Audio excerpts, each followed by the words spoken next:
Hello, friends. James Stevenson back with another episode of James and Loki's Gems of the Week. There's Loki, my co host, hanging out in bed. He's got his toys, he's got his blankie, he's got his breakfast already eaten, and he is ready to nap for a while. So, without further ado, let's dive right into the content of James and Loki's Gems of the Week, the series in which Loki and I review all the tweets that I liked over the previous week and tell you why we like them. Last week, we left off with a subscriber reply from Elon Musk. So I sent a subscribers only tweet, and Elon replied to it with a 100. Actually,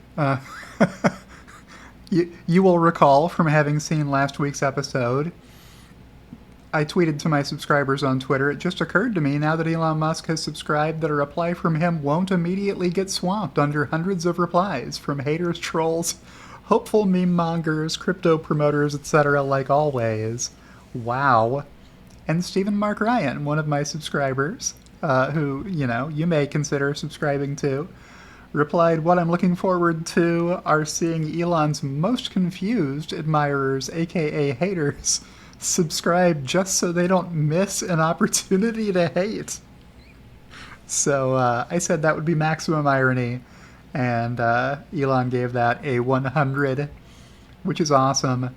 And yeah, a week ago he sent that reply, and it has received 28 likes and 6 replies. So one reply per day to an Elon Musk tweet. That's kind of amazing, but that's the exclusivity you're dealing with when you subscribe to my Twitter channel, Twitter feed, Twitter handle, Twitter. I'll work on that.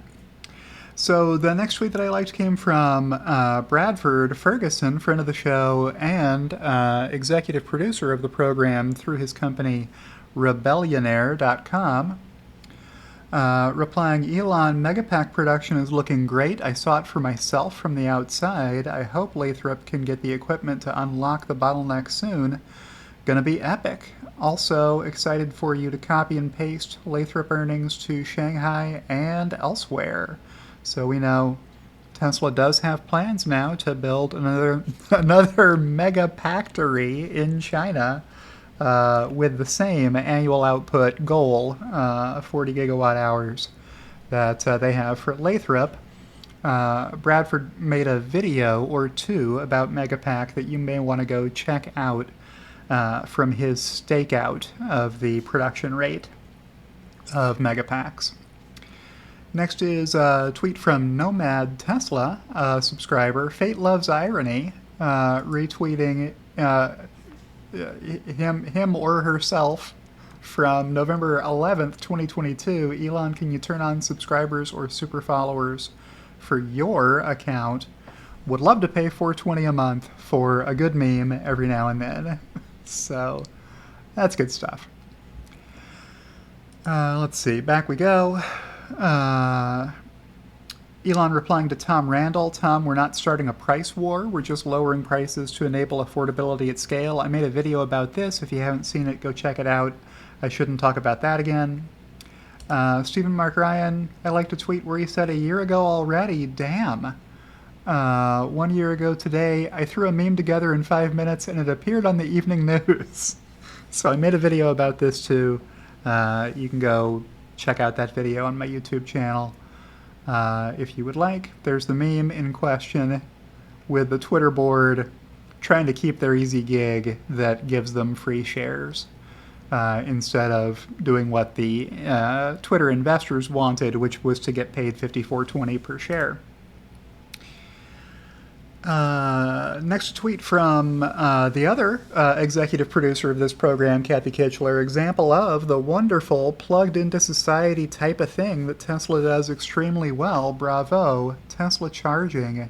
So Tesla added 36 stalls in Indio, California for Coachella and Stagecoach, so you don't miss the headliner. There could be a whole lot of people with Teslas trying to get to and from those events.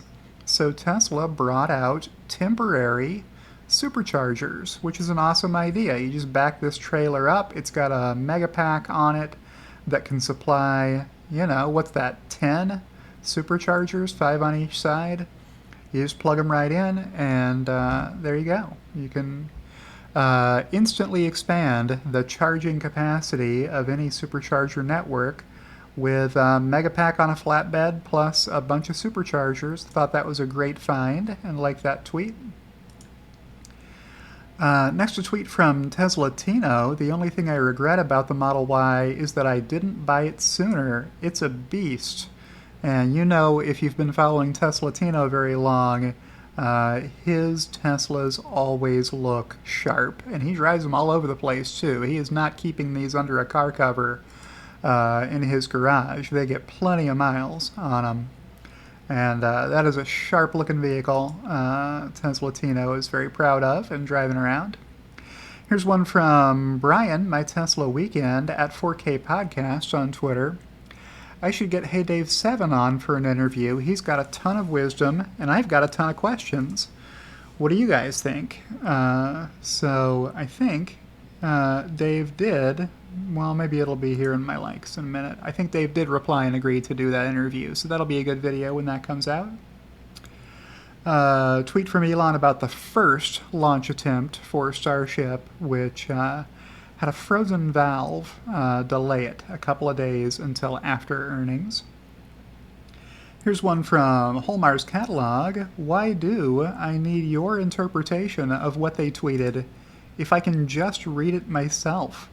In this thread, it's funny how often news articles are just a write-up of something that happened on Twitter.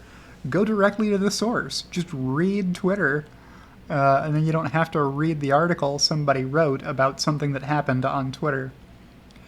Larry Goldberg with a tweet that I liked here. In Paris, amazing the number of Teslas I'm seeing. So far, only white. He did reply with a photo after a lot of people said, hey, where's the photos? So this one appears to be a rideshare or a taxi type purpose Tesla. It's got a number on the back, is why I'm saying that. K10, Kristen Netton replied, pics if possible, and I replied, definitely.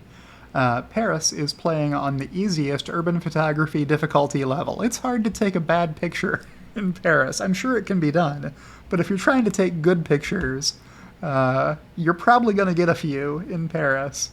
That city has been getting prettier every year for a long, long time. Here's a tweet from Sawyer Merritt. Welcome new subscribers. Thank you for your support. Also, we just hit the magic number, so congratulations to Sawyer Merritt with 420 subscribers. I have a long way to go to catch up to Sawyer.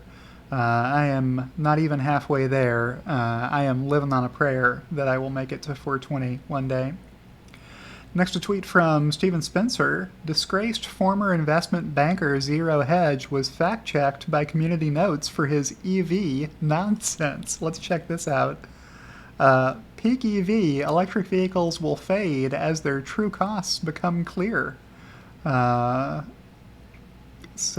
through the full life cycle of owning an EV, because so much carbon has to go into the stupid thing. Yeah, this is the long tailpipe theory, which has been modified recently with, but it's EVs require more pollution to make the car in the first place than a fossil fuel vehicle does. Well, that gets paid back very quickly because the EV isn't emitting any pollution while you're driving it. So all it can do is keep getting cleaner over time, especially if you're supplying it with renewable energy.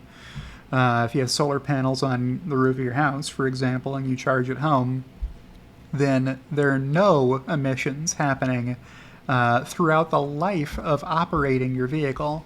So many scholarly research papers have been written, I've reviewed them in prior videos, showing that EVs are cleaner than comparable combustion engine vehicles after a year or two of operation, and then from that point forward just keep getting cleaner and cleaner and cleaner every year that you drive them. So here's a fact check. According to the Union of Concerned Scientists, EVs are cheaper to own and operate than conventional ICE vehicles and emit much less carbon over typical lifetimes. So that's great to see Community Notes doing its job and keeping FUD about electric vehicles off of Twitter, and just in general keeping misinformation in check.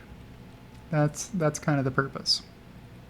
Another tweet from Sawyer here. Blue Origin was founded 1 year before SpaceX, and Bezos sells $2 billion of Amazon stock per year to fund it. And they still haven't reached orbit. Maybe he should stop buying $500 million yachts and partying and focus on actually getting to orbit. He got a lot of likes on this one from my subscribers, 9 likes here. Let me scroll up and show you what this is about. I started off this thread. Try to imagine the reaction at Blue Origin headquarters if Starship reaches orbit on its first attempt. Well, now we know that Starship did not reach orbit on its first attempt, but that's because I think 5 or 6 of these Raptor engines in the booster did not light up. So it was accelerating slower to 38 kilometers high than it was supposed to, and that put it behind schedule by too much to make it to orbit. But that's why you test it, right? So at least this thing got clear of the tower. The tower is still up, though SpaceX may need to think about putting in a better foundation or a flame trench or water-cooled situation for future launches, because, 3 dozen Raptor engines is a lot to fire right at the ground. The rebar survived, but the concrete did not, and a bunch of it flew a long way from the launch site. So a big cleanup and repair effort underway. I tweeted recently, SpaceX now begins the Foundation series. They'll need to be putting in more and more foundations here until they find one that can survive a direct hit from that many Raptor engine exhaust plumes at once. So I said, maybe my subscriber-only tweets will just be stuff too mean to tweet publicly, which is how I would characterize this tweet. Starship could carry a New Shepard rocket to orbit as payload. How do you know that? Because the payload capacity of Starship is 100 to 150 tons. And if you go to the New Shepard rocket, which is only 18 meters high, Starship is 50 meters high, so plenty of room in here for an 18-meter payload. And the thrust is only 110,000 pound-feet. So that's how you know Starship would be able to tote one of these Blue Origin hoppers into orbit. It would finally be able to reach orbit if Starship were to carry it to orbit as payload. And then the Blue Origin team could fly around in orbit for a while and find out what that's like. Okay. So I got... so I had to do a mic drop on Sawyer's comment there. Okay, next tweet from Holmars. Hello to all new subscribers. I'm seeing a 56% increase in subscribers since Elon started promoting the feature. He has done a great thing for creators on this platform. I would have to agree with that, so I gave this tweet a like, as 141 other people did as well. So, great tweet there from Holmars. Here's one, another one from 2021. R&D dollars spent per car in white. Advertising dollars per car sold in red. What are we looking at here? Well, Tesla doesn't advertise, so Tesla's ad spending is 0. They were generous and left you the border around the box that is 0. But it would be, it would just not even appear at all, is how I would have characterized that bar height. What about Chrysler, GM, Toyota, Ford? Well, the white bars are showing how much R&D they spend per vehicle sold. And the red diagonal stripe bars are showing how much advertising they do per car sold. Tesla is passing those savings on to buyers. And these R&D costs are going to come down the more vehicles Tesla sells. So Tesla will be able to spend more on research and development in terms of total nominal dollars, but the deliveries will be increasing at a greater rate than the research and development spending is. So the research and development spending per vehicle will come down over time and be more similar to what we see here from other automakers. So don't let anybody tell you Tesla is underspending on research and development. On a per vehicle basis, they're spending a lot more than the competition is. Next, a tweet from Elon Musk, "We will try," replying to Tim Urban at Wait But Why, great account. With Starship's first orbital attempt slated for tomorrow, good time for a refresher on SpaceX's big picture. So it is the reaching orbit, an orbital attempt that Elon was referencing directly that they would try to get to orbit. Some people had asked, are they even trying to get to orbit? And so that was good clarification that yes, only for half an orbit and then come right back down and splash down in Hawaii, off the coast of Hawaii was the plan. But didn't happen, didn't get all those Raptor engines lit. Thankfully, enough of them lit to clear the tower and not blow it up. Here's one from at 008_ETH, seeing some large Tesla investing accounts talk about need to advertise. Tesla's YouTube channel has 2.3 million subscribers, averaging 326,000 views per video for the last 12 videos. Ford has 2.2 million subs, but only averages 3,000 views over their last 12 videos. Tesla spends $0 on ads. Ford spends $2 billion on ads. So look at all these popular videos, right? Tesla keeps putting out good videos that people want to watch. I kind of wish this title had been Meet Megafactory, but maybe that'll catch on, maybe it won't. We'll see. The next tweet that I liked came from, did I back out too far? Yes, I did. Alright, so you can see I'm at 178 subscribers there. Let me scroll on down until I find where we just left off. And where we just left off is somewhere nearby, I hope. Well, we saw this one. Oh no, we saw the tweet that began that thread. Okay, here's where we were. Another tweet from Sawyer is here. Giga Mexico to take about 12 to 15 months to build Monterrey.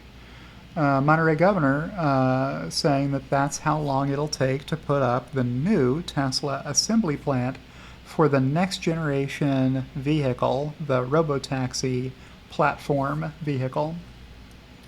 With a long quote here, I should probably up the pace of this video if I want to have a prayer of getting it to about an hour runtime. But there's the quote for you. And I will scroll up and show you Starship's first orbital flight path. So this was the plan for what Starship was supposed to do. They did not get separation. The interstage was supposed to have disconnected Starship from the booster, and that part didn't happen.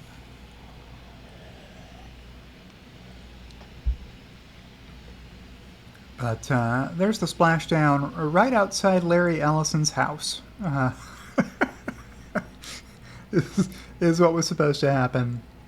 You want to be able to launch out over the water in case things go very, very poorly. That's a great direction to be traveling, so heavy burning debris doesn't fall on anybody. And if it crashes over Cuba, c'est la vie. I kid.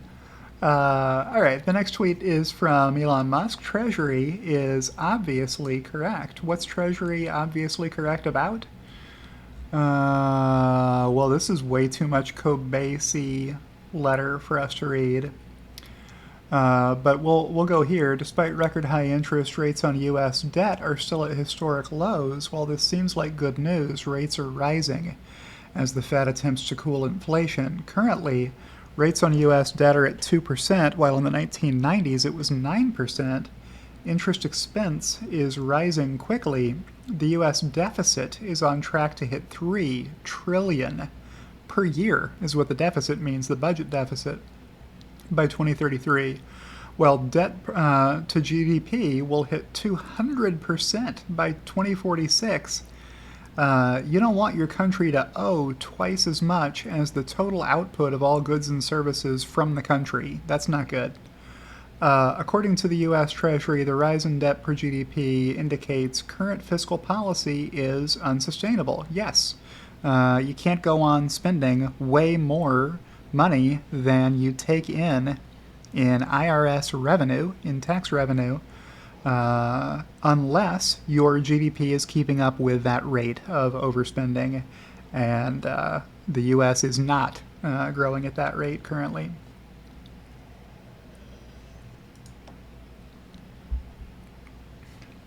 Here's that other tweet from Larry Goldberg. First black Tesla spotted in Paris. I think it was an Uber. Somebody identified it in the comments. It's a G7 Pro taxi from the number there. Oh, and from the G7 here. All right. Next, a tweet from Good Morning Britain at GMB. Air pollution is damaging people at every stage of their lives from before we're born right through to old age, according to a landmark study out this morning from Imperial College London.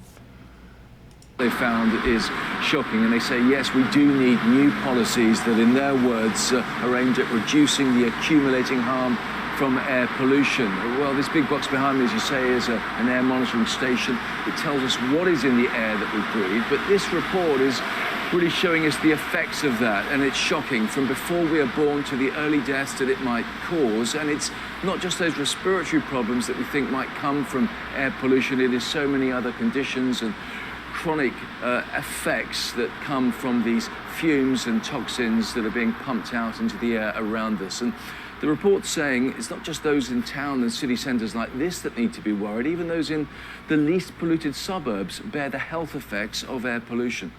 Yep, air pollution is bad, and EVs are the way to solve that problem. The more EVs there are, the less air pollution there will be. It's not that complicated, but good to see the news getting out there and getting a lot of views and likes and comments and retweets. Next, a tweet from Calmix, at Calmix on Twitter. 3 days ago, I forgot to celebrate my offer is my best and final offer day. What are we talking about here? Oh, this was the Twitter drama a year ago when Elon first bid on the company and the board of directors freaked out and adopted the poison pill strategy. There's a video about that. This is that video that he's replying to. So go check that out if that story interests you, and hear what Jack Dorsey very quietly let on about the board's dysfunction and its impact on the company prior to Elon taking over. Next, a tweet from Tesla Evangelist, just the ones under cap. Both those Hummers they delivered last quarter didn't qualify. What are we talking about here? Well, this thread began with Gary Black saying General Motors has announced that all its EVs will be eligible for the full $7,500 IRA EV credit. Well, that isn't exactly true. As Tesla Evangelist replied, not all. Which ones don't count? The Hummer EV for sure doesn't qualify. It's not on the list here. And what I was going to reply is what Tesla Evangelist already replied with. So if you go to leave a joke in the comments and somebody else has already made that joke, you owe them a like. That's the rule. At least it's my rule, so I gave this comment a like. And then I said, I came here to leave this comment. Next, a tweet from MCK at HXMNCK on Twitter. Elon's advantage as Twitter CEO is he genuinely loves the product and uses it a lot. Like on last week's interview, he came away with a list of improvements for Spaces. Hard to imagine that with the old management. It sure is, because the old management, some of the board members didn't even have a Twitter account. And a bunch of them hardly ever used Twitter at all. So, yeah, tough to improve the product when you have no idea what the product is. Next, a tweet from Gemma. This is James Dalma on Twitter. Nice. Not a substitute for the slide deck, of course, but the color you add here is useful context. Being able to get to this without clicking through to browser and then the YouTube app is quite convenient, and the video quality is surprisingly good. Thanks. Replying to my earnings forecast expectations video. I missed a lot on revenue, but I made up for it by missing on cost of sales in the opposite direction, so my margin percent forecast was pretty good. And I replied, they let me upload in 1080p despite warning me 720p was recommended. I figured with all those tiny numbers in a spreadsheet, I may as well go ahead and give you the best quality available. So I'll do that as often as I can. 1080p is best for this kind of content. More conventional video content will perform better at 720p given mobile bandwidth limits, but relatively static screenshots compress so well that bandwidth won't be a factor for your stuff. So I like that tweet too. And there's another one here. Maybe I didn't like that one.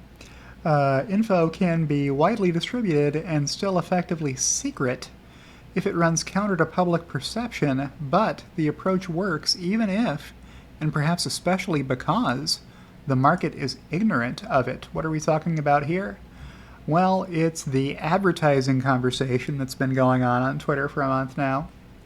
I weighed in with one of my takes. Tesla's strategy has always been to make great products, price them attractively, and let them sell themselves via word-of-mouth advertising. Retweeting Elon, telling Tom Randall, we're not starting a price war, we're just lowering prices to enable affordability at scale. And then I dropped this meme that I made on August 15th, 2018 in here. Almost a 5-year-old meme now. About, well, let me make it bigger so you can pause it and read it. It doesn't actually fit very well, but you can see the bottom of it here. So, yeah, not everybody knows that the best car they can buy is a Tesla. A lot of people don't know that still. And maybe I can noodle on the most persuasive way to arrange that argument visually and then make a video about that, about how, you know, when Tesla does start to advertise, it will have a big impact on sales. Tesla doesn't have so much overcapacity at this point that they would be able to handle all the sales they would get if they executed a very effective advertising campaign that grew not the total addressable market, which means people who are income qualified to make the purchase, but the population of individuals who are aware that a Tesla is their best choice for their next new car purchase. Next, a tweet from Elon Alerts, at Elon_alerts, bot that tells you anytime Elon likes a tweet. So Elon liked this tweet about how I'm making this video series, James and Loki's Gems of the Week, available to my Twitter subscribers. So, like that. Here's one from K10. It's a good week, my friends. My daughter is alive and well. I'm smiling bigly in my heart, and my ears, my eyes well up with tears. I got to the tears sound before I made it that far in the sentence. More years to cherish her. So very happy that Kristen's daughter made it through surgery with great prognosis. Next, a tweet from Carsonite. Tesla semi in the wild this morning on I-580 south of Reno. What is interesting is how ordinary the load is, moving cargo from point A to point B. Also interesting is it's going 70 miles per hour up a 6% grade. Even an empty diesel truck will have problems doing that. So yeah, you can see this Tesla is doing 77 and barely gaining on this Tesla semi, powering up 6% grade incline. Next, a tweet from Sawyer Merritt. As of April 18th, this is the list of all EVs that will no longer be eligible for the federal $7,500 U.S. EV tax credit under the new rules. There's a bunch of them. Only 8 BEVs will qualify for the full $7,500 tax credit. Tesla Model 3, Tesla Model Y, all-wheel drive long range, and performance. The Model 3 performance qualifies. The Model 3 standard range gets a half, a partial credit. Tesla Model 3 rear-wheel drive is what they're calling that. So there's the full list if you want to check it out. I'll back out of here. Earl of Front Puppy tweeted, "Wow, that was an impressive beta ride. Navigated 3 roundabouts and turned into the grocery store, then slowed for pedestrians. Stellar." So good to get a nice FSD beta review from Earl. Another one from Sawyer. Here are the top 7 voted for retail questions for Tesla's Q1 earnings call. This is old news now if you've already heard the earnings call, but at the time, I like that tweet. Here's one from Car Dealership Guy just saying Loki. Loki. He didn't even perk up his ears, that little guy. In response to my video. Here's one from Amy at SF___Tahoe. Freedom isn't free. Like Elon Musk's purchase of Twitter for $44 billion, now there is not a thumb on the scale and free speech is back. Citizen journalists can shine a light on repression and corruption. Community notes may add crowdsourced context. Even governments can be fact-checked. So that's what you want. You want for the truth to have a chance in the marketplace of ideas. Otherwise, it's a dystopia. We're never going to be able to reach a utopia, but we can avoid a dystopia. So let's try that, referencing the Tucker Carlson interview here.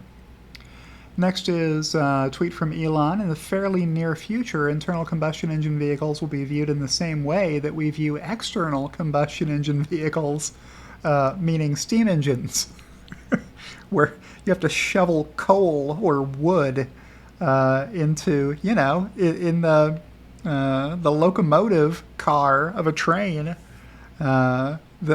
Basically, it's a fireplace that's making heat to create steam to turn a steam engine. That's not sealed in a waterproof canister, so that's an external combustion engine. Here's a tweet from Sawyer Merritt. It should be noted that 98% of Tesla's recalls since January 2022 were fixed using a software update that didn't require customers to go to a service center or replace parts. Meanwhile, Fiat Chrysler, Kia, Hyundai, Volkswagen, and BMW had no software fixes. So if you own one of those cars, every time there's a recall, you have to take it back to the dealership to get it repaired. So good information there.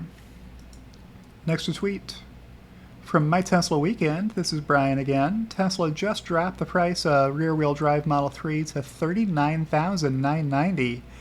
It was announced as the $35,000 car in 2014, before it was unveiled in 2016, April 1st of 2016.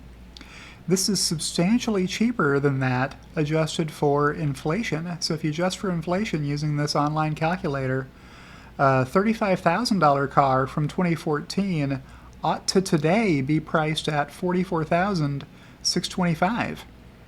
So Tesla is selling the Model 3 rear-wheel drive for less than where it really ought to be priced if they had just been growing its price from $35,000 at the rate of inflation since. Good tweet there. Here's one from Michael Fan at MPGENCHAU. I had an older gentleman ask me about my Model Y yesterday. Nice dude. His main concern was how to charge it. I told him I just drove 1,600 miles to see the launch and that he shouldn't worry about the charging too much, especially when we have the Tesla supercharging network. I know that in my head, once he has the product in his hands, he'll adapt and figure it out. So yeah, I can see how these commercials would work out favorably. What commercials? I sent out a tweet. If Tesla ever hires an ad agency to make TV commercials, I'd love to see ads purely debunking EV myths. Simple formula. Old man repeats a myth he heard about EVs. A relative politely corrects them, beginning with the phrase, "No, Grandpa," along the lines of Apple's very memorable "Hello, I'm a Mac and I'm a PC" ad campaign. Something that will catch on in the cultural zeitgeist.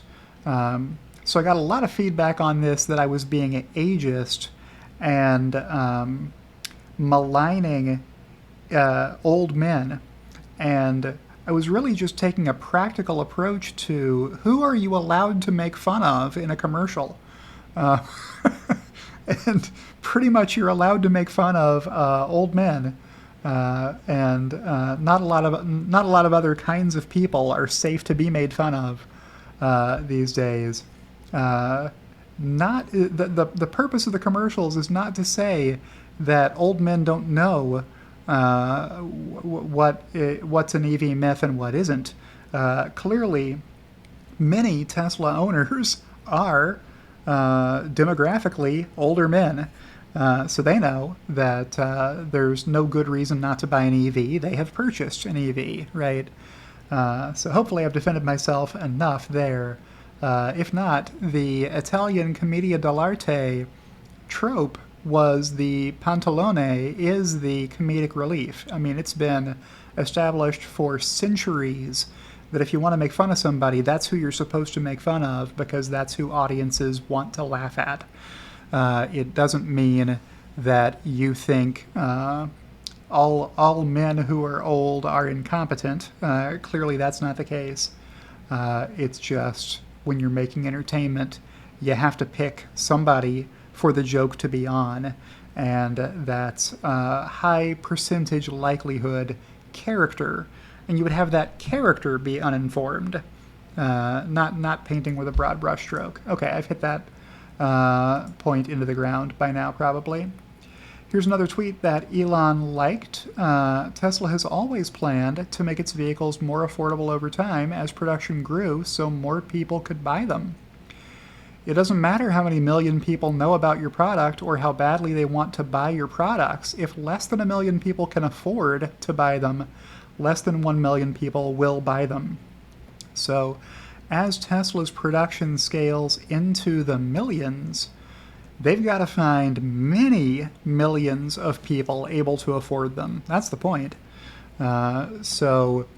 No matter how good a job you do advertising $100,000 cars, there's only so much market for people who can afford to spend over $100,000 on a car, which is why Tesla's master plan from the beginning said we've got to make these cars more affordable as we go. Every new generation of these cars needs to be priced lower than the generation that came before it. And Tesla is continuing that strategy with the next generation robotaxi platform. We haven't seen that product unveiled yet, but the intent is to be able to price that vehicle lower by driving down the cost of manufacturing them,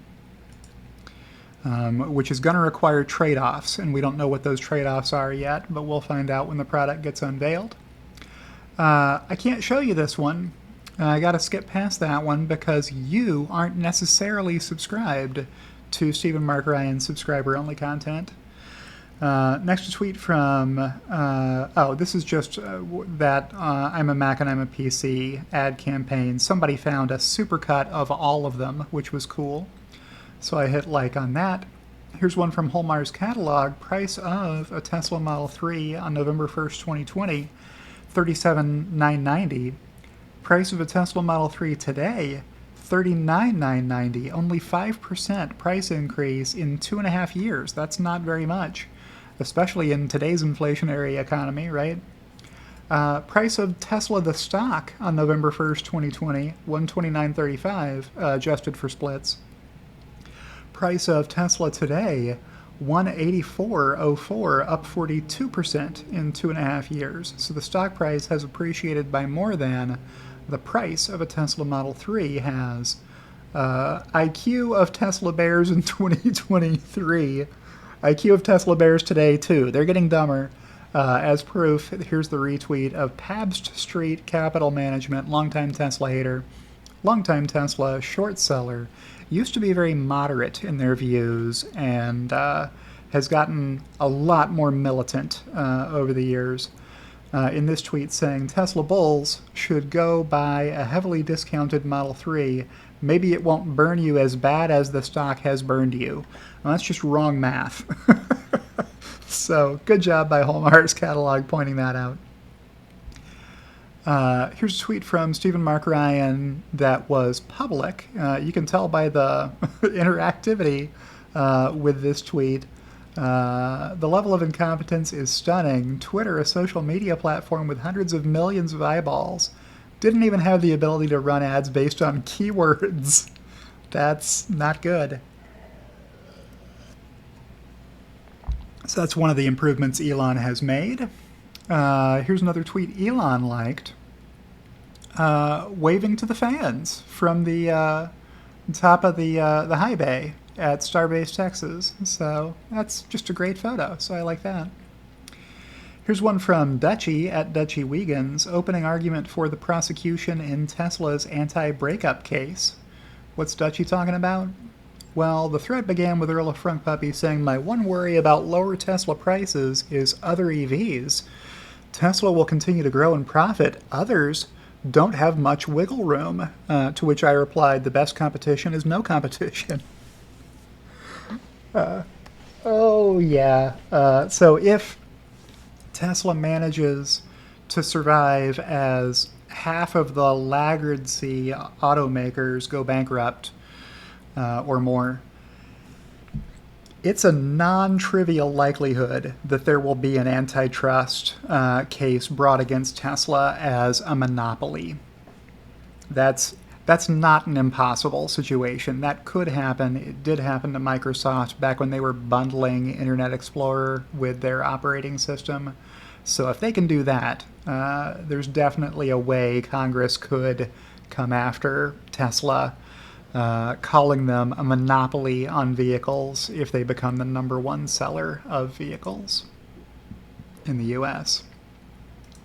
Here's a 100 from Elon Musk. What's this about? Well, in the interview with Tucker Carlson, Elon explained, if you increase the money supply, you get inflation.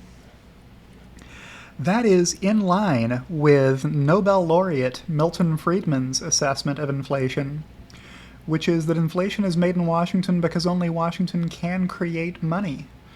It doesn't come from any other source. And I got a 100 from Elon, a perfect score. That's an A+ tweet. Now, the problem with this is it got the aspect ratio wrong. I had a few videos that I uploaded Washington because only Washington can create money. Over the past and week. Any other attribution to other groups of inflation is wrong. Milton's head isn't actually that Consumers skinny. don't produce it. Producers don't produce it. The trade unions don't produce it. Foreign sheiks don't produce it. Oil imports don't produce it. What produces it is too much government spending and too much government creation of money and nothing else. All right, inflation is made in I had that Washington one because only handy. Washington Let me hit can. pause on it so the audio stops. I had this video handy from a previous time that I had tweeted it, but I just heard Elon say this, and it was so similar. I had it ready to go, so I fired off that tweet right away as the interview was airing. Let's go up to GPT Pilot at JCHYBOW. LOL, Dan's only retweet. And one of his 2 likes is from the Dawn Project, which is his little side project sandbox from his company Green Hills Software. You may as well have called it the Dan Project. It really is. Dan O'Dowd. Real Dan O'Dowd. Funny that he's paying Elon $8 a month for his blue check mark. That's pretty funny. Yeah, so 1 retweet and 2 likes after, 74 views. That's pretty funny. So I like that tweet. Here's one from Holmars. Model Y will be the best-selling car in the world in 2023. How are you going to do that with such an expensive car? It's a good meme, so I like that one. Here's one from Warren Redlick at WR4NYGOV. Mercedes global sales fell 7% from Q4 to Q1. BMW fell 13%. Tesla increased 4%. So the bears have been warning for years that if the economy ever goes into a bear market, that's bad for luxury car sales.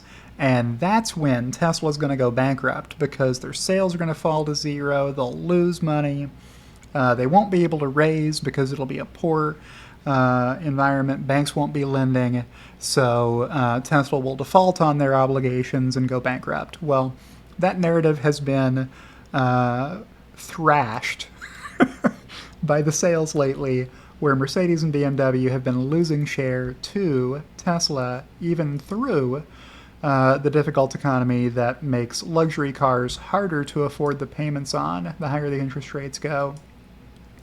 On borrowing, the worse your sales are likely to become when some of the people who wanted to buy a luxury car will find out the bank won't give them the loan, or they won't be able to make their payments.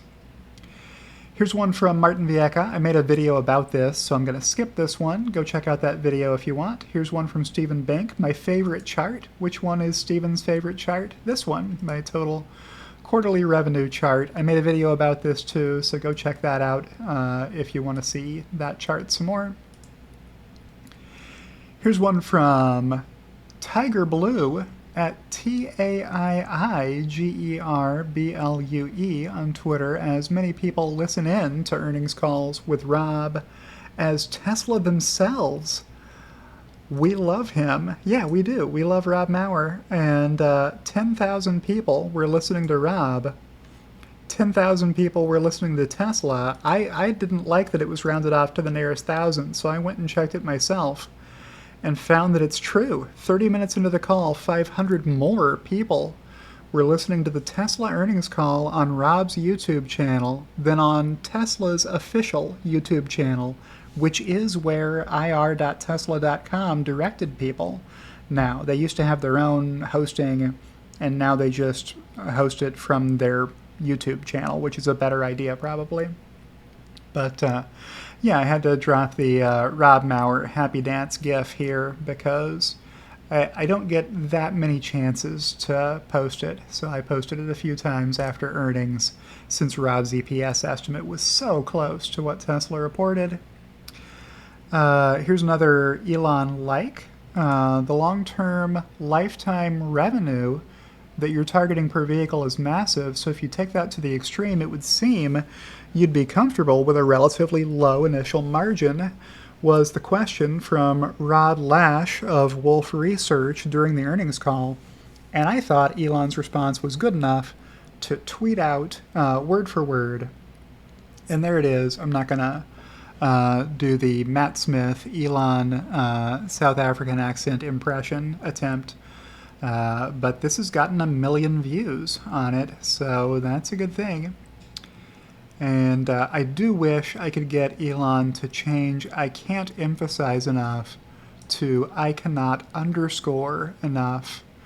I cannot underscore enough is just a better way of saying it, in my opinion. I know others will differ on that, but I wanted to underscore that point before moving on to the next tweet.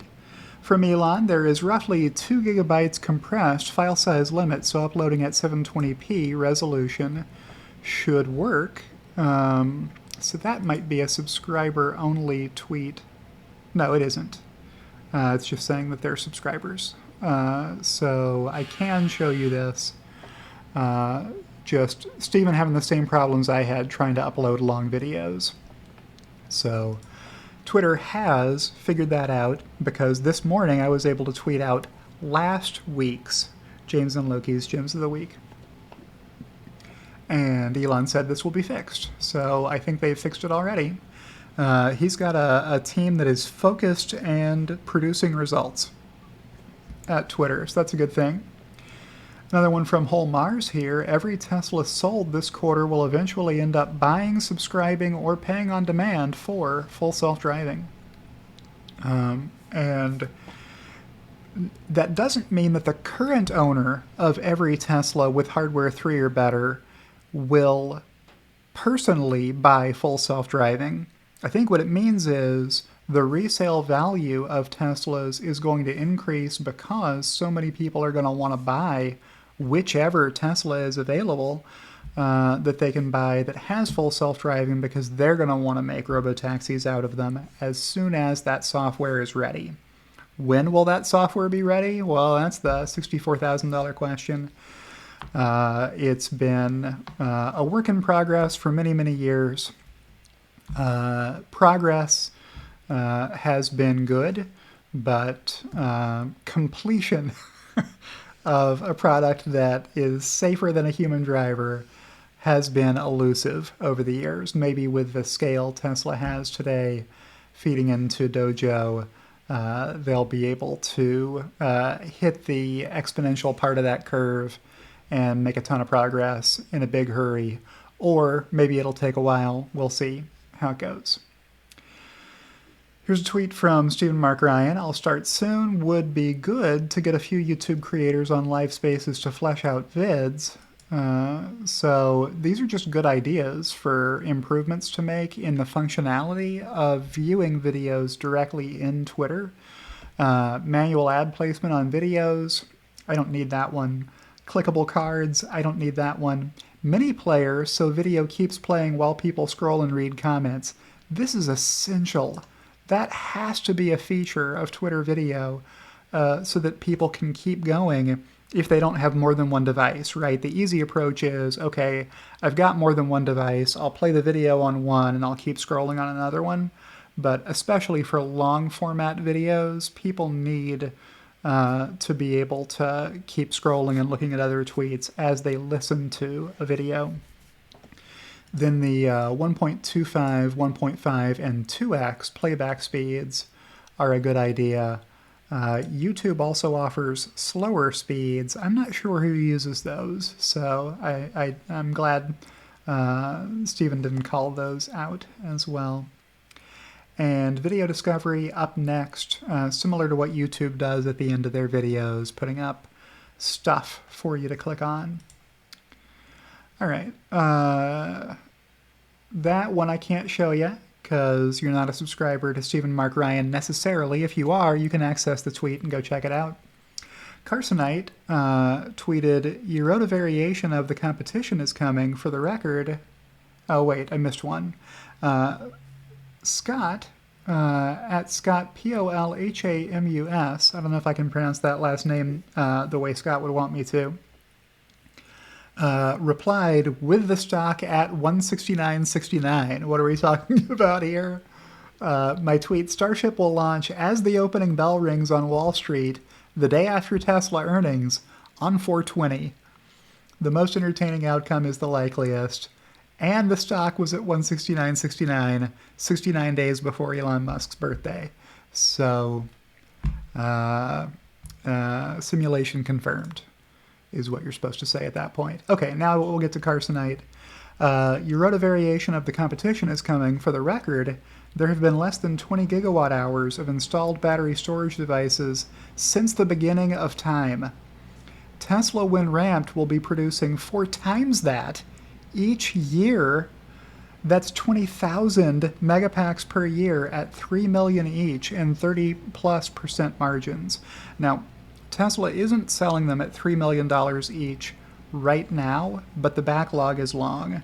So Carsonite's presumption here is that Tesla is just working through a backlog of orders that were placed at 2 million per megapack, and that as they're able to scale up and fill those orders, and as the backlog grows from utilities that need these storage solutions in China and the US and elsewhere, Tesla will have pricing power as being the only volume producer of this solution with these features.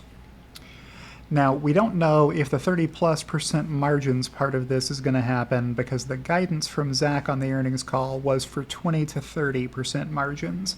Not calling more than 30% margins impossible, but it puts nails in the coffin of the zero-sum game 33 assertion that gross margins would rapidly, this year, 2023, rise to 73%, and then keep rising to more than 80% over the next couple of years. That is not going to happen, folks, as hopefully I was able to stress in the 3 videos I made about zero-sum game 33's red flags. Next, a tweet from Paul Tyrrell. Maybe it's Tyrell, I don't know. Replying with a tag of my handle, and then me too. Whole Mars Catalog began this thread saying, okay, let's go ahead and advertise. The Scottish engineer guy said, I love the idea I recently heard in someone's video, but I forget whose, of an old guy spouting some false anti-EV myth, and then a younger person replying with sigh, no grandpa, and then explaining the truth.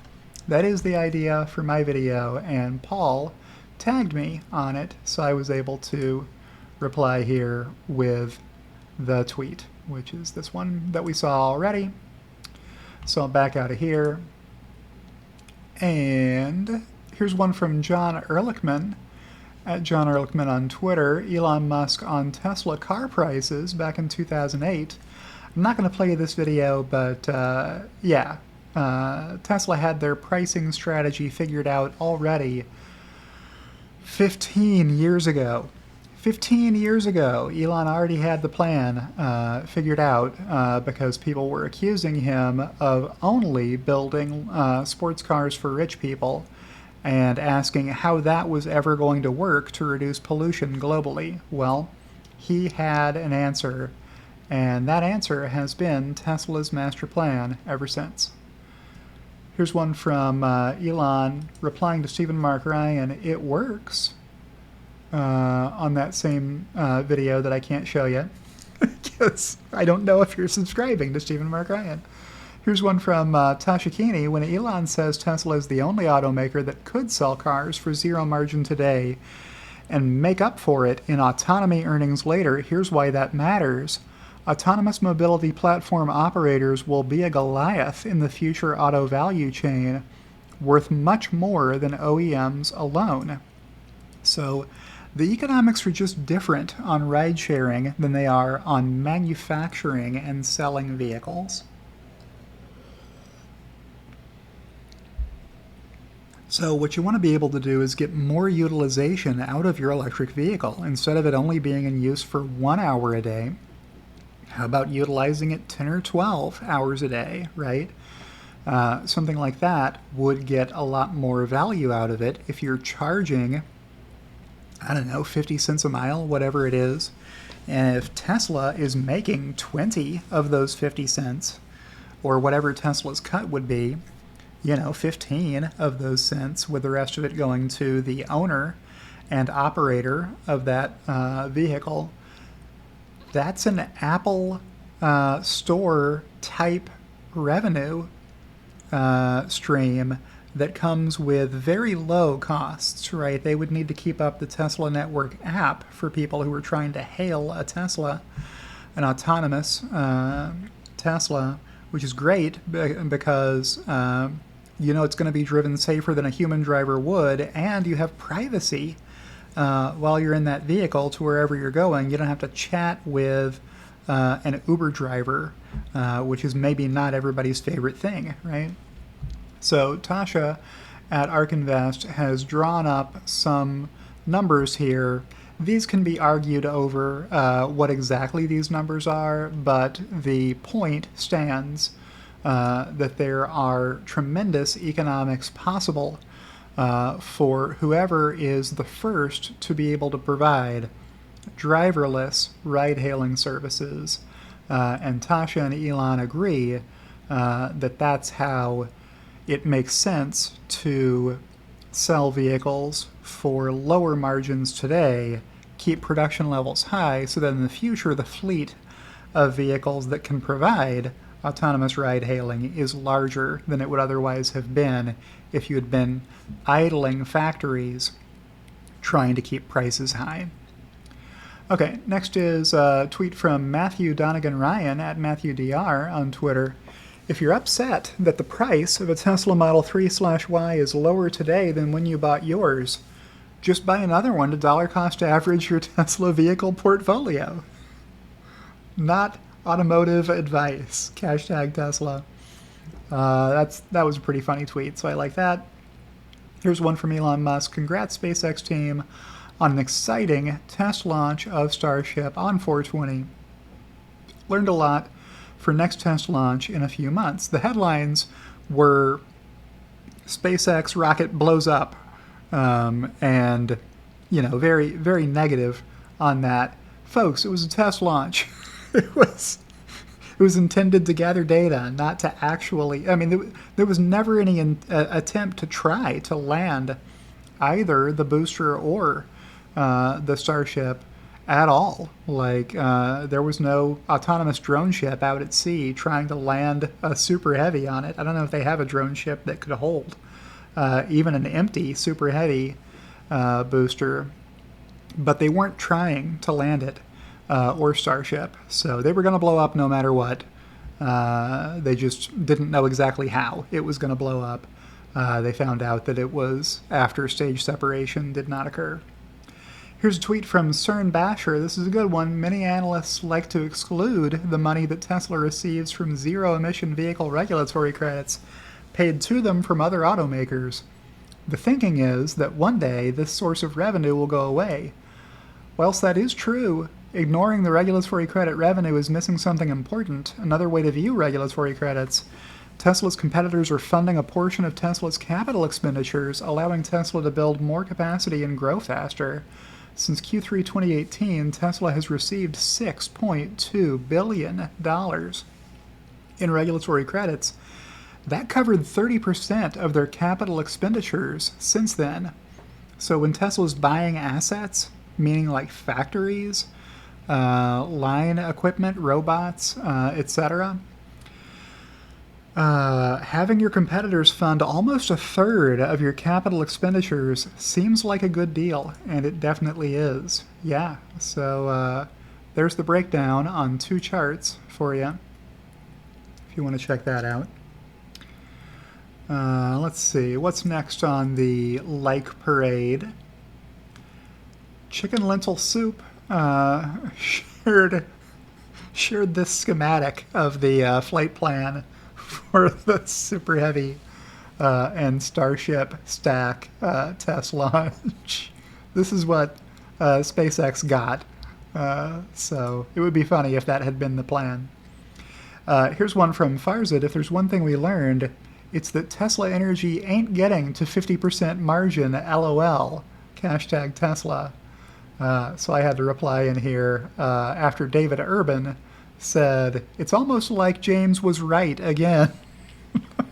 I did call that guy out many months ago as being too bullish, overly bullish, and made a couple of videos explaining, hey, these are red flags, and we do not have to put up with anyone who says they're a member of the Tesla bull community, no matter how mean or rude they are to the rest of us when we just ask them questions like, hey, why are you forecasting 73% margins for Megapack in 2023?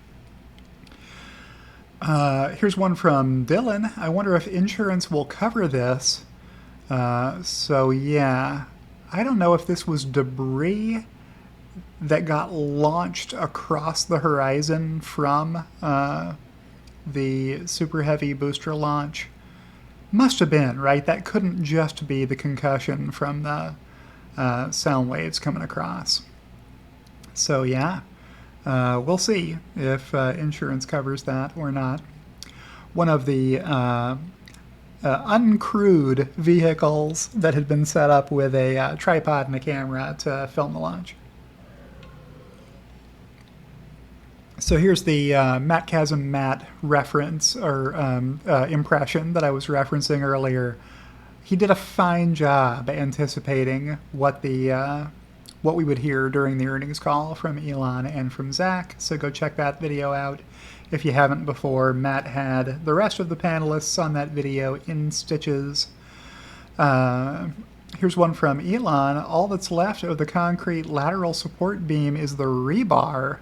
Hopefully this didn't gronk the launch mount. What's he talking about? Ooh, check it out. So here was what it looked like when the forms were up to mold the concrete around the rebar. And here's what was left after firing off 3 dozen Raptor engines worth of, rocket exhaust plumes. That blew away all of the concrete, leaving only some bendy rebar. So somebody suggested maybe next time just make the whole thing out of rebar, along the lines of the old joke about how the black box always survives the plane crash. Why not just make the entire plane out of the same stuff you made the black box out of? Here's a tweet from Dana Elmore. I'm marrying M. Frunker in 2 weeks. I follow both of these accounts, so I thought that was worthy of a like. We got two Tesla bulls getting married to each other. Here's one from Florian Menderop. I'm probably mispronouncing Florian's last name. Tesla just added more than 2 million more FSD miles since the last time I checked FSDmiles.com, which was yesterday late afternoon. Waymo and Cruise have added 1 million miles of data in a whole year in 2022. What is going on here? Are we paying attention, everybody? Yeah, so between yesterday and today, you've got another million miles, more than a million, worth of training data available to the Dojo supercomputer. How long does it take Waymo or Cruise to collect 1 million miles of data? A whole year. So if you're trying to recursively improve, also Waymo and Cruise don't have vehicles everywhere. They have them only in their test environments, right? Extremely expensive to collect information the way Waymo and Cruise are doing it. Extremely inexpensive to collect data the way Tesla is doing it. So good work there on Tesla's strategy for developing FSD. Here's a tweet from Stecker Auto. Comment by MTIS Shaw in Autocar. MG is a serious player. Neo BYD and friends may get all the headlines, but MG is quietly executing. So I'll let you read this if you want. I'm not going to read the whole thing to you, but a Chinese company bought MG and is doing a good job developing EVs under the MG brand. Here's a tweet from Farzad Misbahi. Anyone else wish they could eat forever without getting fat? Emmett Peppers replied, there is a way. Farzad Misbahi firing back immediately with the joke. Okay, how much cocaine? Come on. It took me by surprise enough that it got a like from me. Also, you couldn't see Emmett's comment the way that Twitter had stacked these up. It just said more tweets in between them. So you were left to wonder, what could the comment in between have been, which made it funnier. So I like that. Then this morning, I saw a tweet from JPR about Tesla holding 21.6% of the BEV market share in Europe, up from 18.3% in 2022 Q1. So Tesla is gaining, not losing, BEV market share in Europe. Now, we just heard from Tesla's VP of Investor Relations, Martin Viecha, that there is no such thing as an EV market. There is only the total market. So what I wanted to do was go through here and pull out this data, which I did. I just typed it in to a spreadsheet from here. And these are the total new passenger car registrations. So you can see Tesla on the list way down here grew from 2.2% total market share to 2.9% total market share. That's a greater increase than any other automaker on this list. And I illustrated that with a tweet. Let's see if we're at the top of the list yet. We're close. Bradford said Megafactory is fine, thanks, on one of the subscriber-only tweets. Let's check that out. Okay, here's this one. I finally got this 1 hour, 23-minute long video to upload. And we are now at the top of the list with the other reply that Bradford left. I laughed, I cried. Thanks, James. This Gems of the Week is actually more accessible to me as I rarely open Patreon. So if you, like Bradford, don't get to Patreon as often as you get to Twitter, maybe you appreciate subscribing to my Twitter channel where you can view these videos directly on Twitter instead of needing to go to Patreon or to YouTube to view them. And I should show you the chart that I tweeted out this morning. I got too many notifications here. This is a lot of notifications. So here it is. The bubble chart that I made, is that going to fit the screen? No, it's not going to fit the screen very well. Let me do this. There. Okay, so now it fits. So this is the Q1 2023 European new car registrations. I should probably just make a separate video about this chart, but here's your sneak preview before I release that video. You can see Tesla in red here has increased year over year by a larger percentage than anybody else, and that's how you know Tesla has taken more market share as a percent of their previous market share than any other automaker has. Only Volkswagen grew by more percentage points of market share than Tesla did, but they were starting from a much larger market share position. So they didn't grow their sales year over year by as much as Tesla did. And that is my video. So we'll check back in with Loki here and see that he is still snoozing and snoring in bed. And I will outro and say if you've enjoyed today's video, don't forget to click like. If you're in Twitter, that's the like button. If you're on YouTube, it's the like button. If you're on Patreon, it's the like button. Any of those places that this video is posted, you can like it. And if you're not subscribed to my YouTube channel, that's always a good thing to do. You can do that over here. Thank you to everyone who supports me no matter how you're doing it. And a special thank you to my two executive producers, once again, Kathy Kitchler and Rebellionaire.com. And I'll see you in the next one.